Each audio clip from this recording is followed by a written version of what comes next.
Story 1. The passenger who wasn't there. Asterisk, the clock on Mark's dashboard blinked. 2:17 a.m. as he idled on a dimly lit corner in Northern Quarter, Manchester.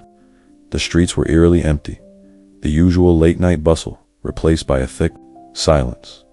His Uber app pinged a new request. Short ride, 1.2 miles. Passenger, Lena, easy money. He pulled up to the pickup spot, an unremarkable stretch of sidewalk near an old brick building. The street light above him flickered, casting jagged shadows. Mark rolled down the window. Lena, no answer. He checked his phone.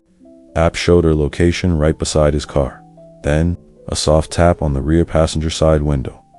A woman stood there, her face half hidden in shadow. She wore a white dress, too thin for the chilly October air, and her dark hair hung in limp strands. Without a word, she opened the door and slid into the back seat. Mark forced a smile. "Hey, Lena," heading to Ancoats. She didn't respond. She just stared straight ahead, her hands folded neatly in her lap. The ride of the car filled with an unnatural cold. Mark cranked up the heat, but the chill clung to the air like damp fog. He glanced in the rearview mirror. Lena's reflection was blurred, as if his eyes refused to focus on her. "You okay back there?" He tried again. This time, she turned her head slowly. Mechanically, Anne met his gaze in the mirror. Her eyes were too dark, pupils swallowing the irises whole.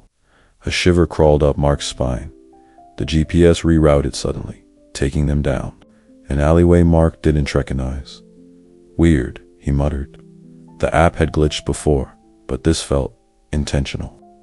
The alley narrowed, trash cans scraping against the sides of his car. At the end stood a decrepit apartment complex, its windows boarded up, graffiti staining the walls. 14 to 8 Elmwood. Mark's stomach dropped. This place had been condemned for years. "Is this your stop?" He turned around. The back seat was empty. The doors were still locked. The windows hadn't been rolled down. There was no way she could have gotten out yet. She was gone. His phone buzzed. Ride canceled. No fare charged. The aftermath. Mark sped away, heart hammering. Maybe he'd imagined her. Maybe exhaustion was playing tricks on him. But the next morning, under the harsh light of day, he inspected his car. A single long black hair tangled in the seatbelt, a faint handprint on the window, fingers too slender, too wrong. And when he looked up Ancoats, he found a news article from 1987. Asterisk, local woman, 22-year-old Lena Vasquez, reported missing after leaving a downtown bar. Last seen wearing a white dress. Asterisk, Mark never drove nights again. Asterisk, story 2. The vanishing driver. The request. Claire's phone buzzed in her hand. 1:47 a.m. The bar had closed. Her friends had bailed, and now she stood alone on a rain-slicked Austin sidewalk, scrolling for an Uber. The app flashed. Driver assigned. Marco. 2 minutes away. Black Toyota Camry. She exhaled in relief. Headlights swung around the corner, and the car rolled to a stop in front of her. It was too quiet, no engine rumble, just a low, electric hum. The windows were tinted pitch black, even the windscreen. Weird, but the license plate matched. Claire tugged the back door handle, locked the front passenger. Window slid down halfway. A rush of cold air seeped out, smelling like wet cigarettes, and something metallic. Back seat only. The driver's voice was a dry rasp, like static over a weak radio signal. Claire hesitated, but the street was empty. She pulled her jacket tighter and climbed in. The interior was freezing. The seats were cracked leather, the dashboard lit by a sickly green glow. The driver, Marco, sat perfectly still, gloved hands on the wheel. He wore a black hoodie, pulled low, his face hidden in shadow. Claire checked her phone.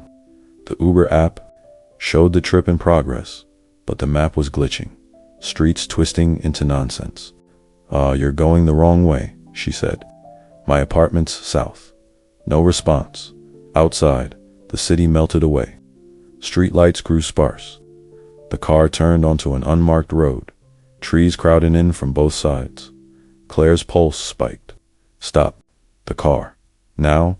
Marco didn't move. She grabbed her phone to call 911, no service.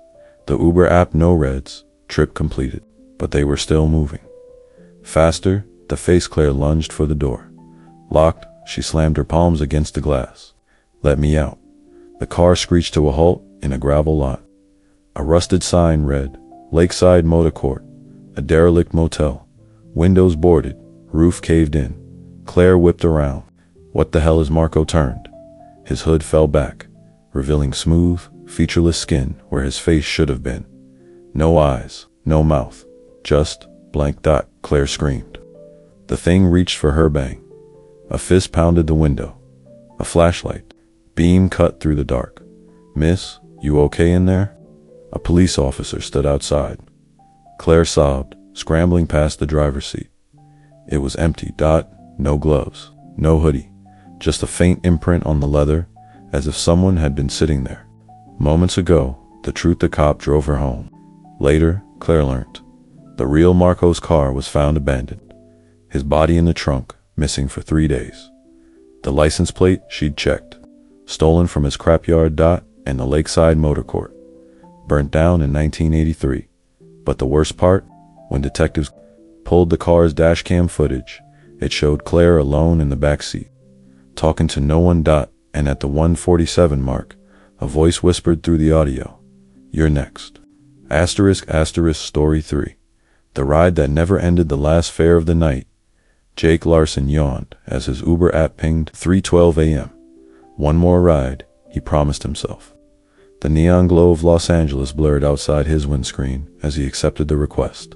Sarah, 8 minutes away. Destination, Sunset Motel. The pickup location was a quiet residential street in Silver Lake. As Jake pulled up, he noticed how still the night had become. No crickets, no breeze, just the low hum of his idling engine. Then, a figure emerged from the shadows. Sarah, she was pale to pale with long, stringy black hair and a tattered sweater. Her movements were slow, deliberate, as if each step pained her. When she opened the door, a wave of cold air rushed in, carrying the scent of damp earth and something faintly rotten. "Thanks for picking me up," she murmured, her voice oddly hollow. Jake forced a smile. "No problem. Sunset Motel, right?" Sarah didn't answer. She just stared out the window, her fingers tracing the glass like she was memorizing the streets. The wrong turn. Jake started driving, but something felt off. His GPS flickered, then rerouted him onto a service road he didn't recognize. Weird, he muttered. Must be a glitch. Sarah leaned forward, her breath cold against his neck. Just keep going. Jake's skin prickled. The road narrowed, the streetlights fading behind them until they were swallowed by darkness. The headlights barely cut through the fog that had rolled in thick, unnatural, like smoke. "Where are we?" Jake asked, his voice tight. Sarah didn't answer. The GPS screen suddenly went black. Jake grabbed his phone nitrogen monoxide signal. His heart pounded. He hit the brakes. The car didn't stop. The engine roared on its own, the speedometer climbing 60, 70, 80 mph. As the road twisted into a nightmare, trees loomed like skeletal hands, scraping against the windows. A sign flashed past. Wrong way, turn back. Jake yanked the wheel, but the car wouldn't respond. It was like something else was in control.